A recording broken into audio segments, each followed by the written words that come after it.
kita akan memulai pelajaran pada hari ini. Sebelumnya, mari kita berdoa dulu. Ketua kelas, silakan dipimpin. Marilah teman-teman, sebelum memulai pelajaran, ada baiknya kita membaca doa menurut kepercayaan masing-masing. Doa mulai.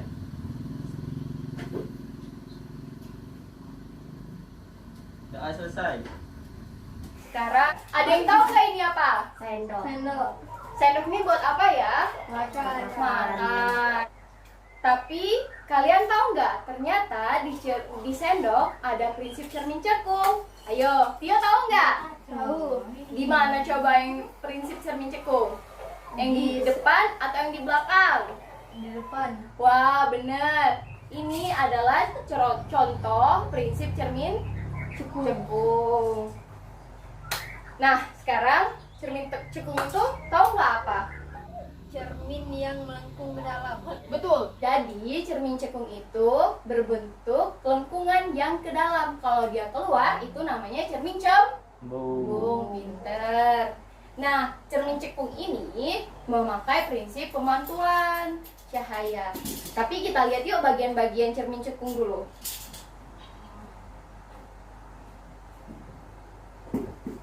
Yang di belakang kelihatan? Kelihatan, Bu. Oke, alhamdulillah kalau kelihatan.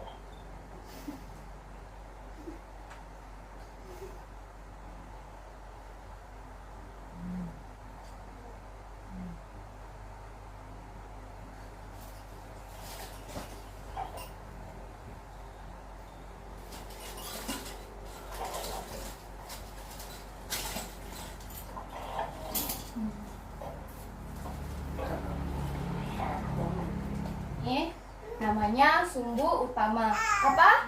Sumbu utama, Bu. Nah, ini adalah cerminnya. Ini dinamakan bagian belakang cermin. Kalian tahu nggak sih? Ini berawal dari lingkaran. Misal ya, misal ibu punya lingkaran. Anggap ini lingkaran sempurna. Terus ada titik kan? Ini. Kalau misalkan ibu garis di sini, dan ibu hapus, tuh, ternyata bentuknya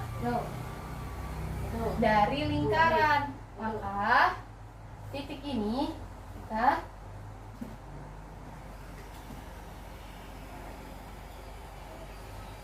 kasih nama R, titik kelengkungan.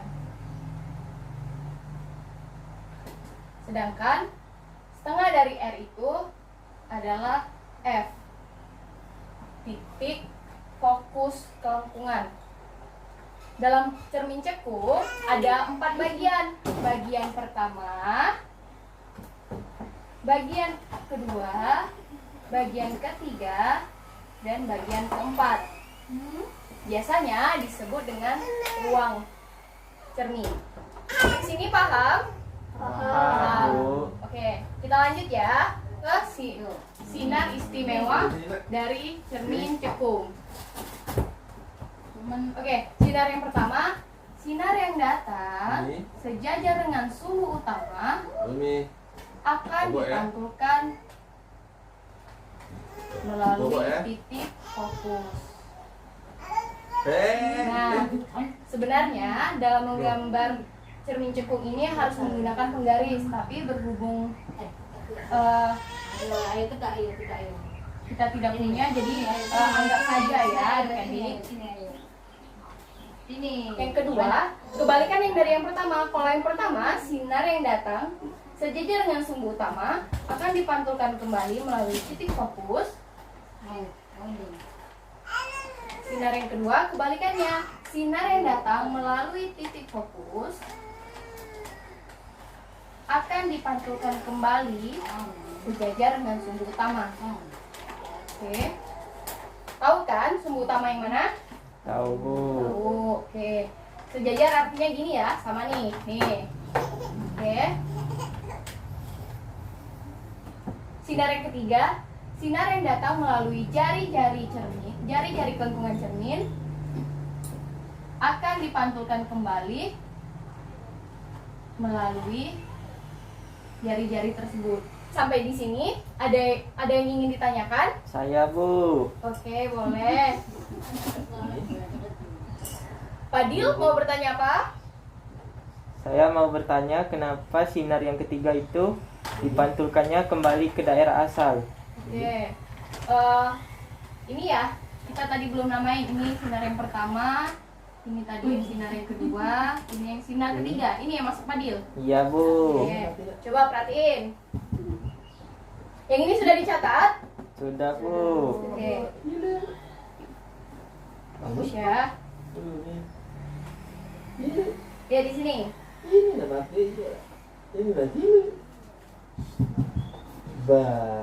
Sinar yang datang itu melalui jari-jari kelengkungan cermin kan? Tuh. Set. Pas nyampe di cermin, coba lihat, Fadil coba lihat di sini. Dia tegak lurus ternyata. Ya kan? Makanya dia dipantulkan kembali. Kalau misalkan cermin yang lain,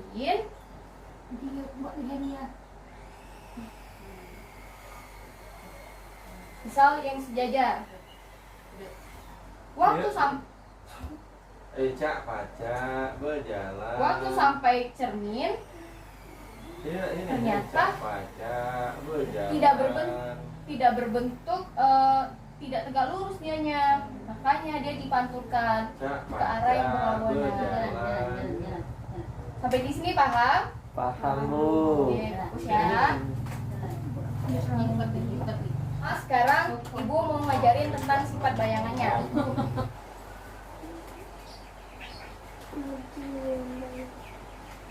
Tidak boleh berisik ya.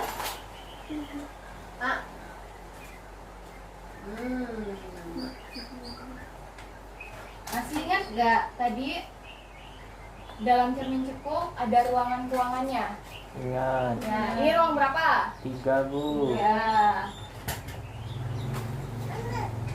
Tio, ini ruang berapa? 1.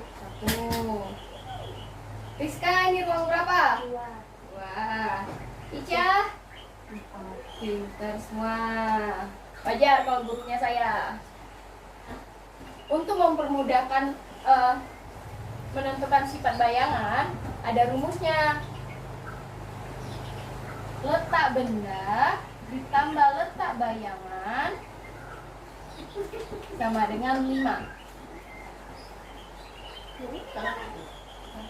Misal nih, benda di ruang 1, maka bayangan bendanya berada di ruang berapa? Ruang 4. Benar, ruang 4. Coba, kalau misalkan ibu taruh bendanya di ruang 2, maka 3. pinter. Kalau ibu punya benda diletakkan di ruang 3, bendanya di ruang 3, bayangannya berarti di ruang 2. 2. Sifatnya gimana? Coba lihat. 2 di depan cermin atau di belakang cermin? Depan. Depan. Berarti nyata. Dari 2 ke 3, dari 3 ke 2 itu diperbesar atau dikecil?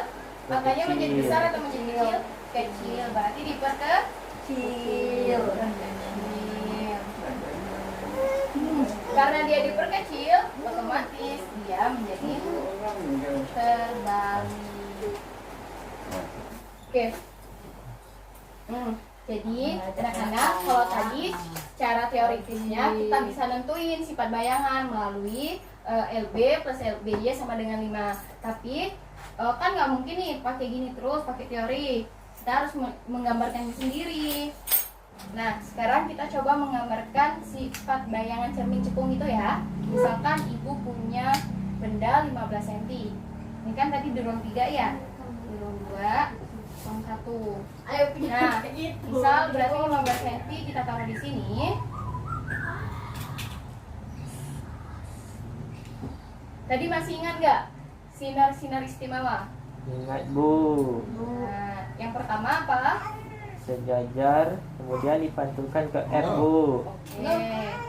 Sinar yang datang sejajar dengan sumbu utama Iya sayang. akan dipantulkan melalui titik fokus. Ya. Coba coba tingginya. Oke. Harus kena nih, kena sama bendanya. Yang kedua apa? Sinar yang datang menuju titik fokus akan dipantulkan kembali sejajar dengan sumbu utama. Ini kan? Ini ya? Bu. Maka bayangannya seperti ini nanti. Tuh.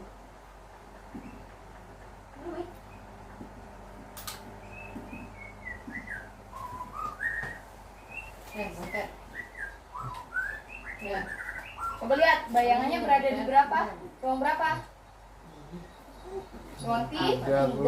tiga. Jadi tadi prinsip yang LB plus LBY sama dengan 5, benar ya? Iya, Benda di Bu. ruang 2.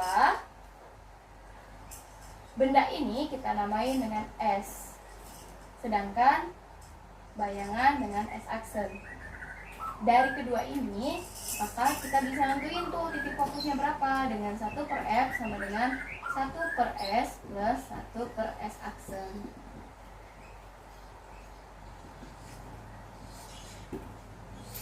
Terus sifat bayangannya gimana, Bu? Coba kita tentuin yuk. Bayangannya berada di depan cermin atau di belakang cermin? Di depan. Kalau di depan cermin artinya Nyata. nyata.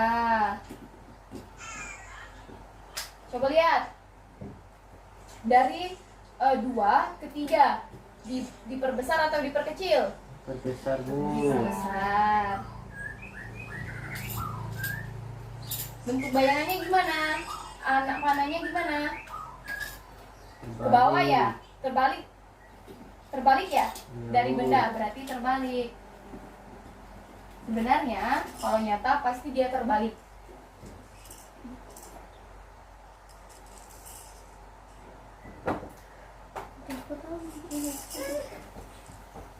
Hapus ya. Dari benda ini, dari letak benda dan letak jarak benda dengan jarak bayangan, kita juga bisa nentuin pembesaran benda. Pembesaran bendanya S per S aksen.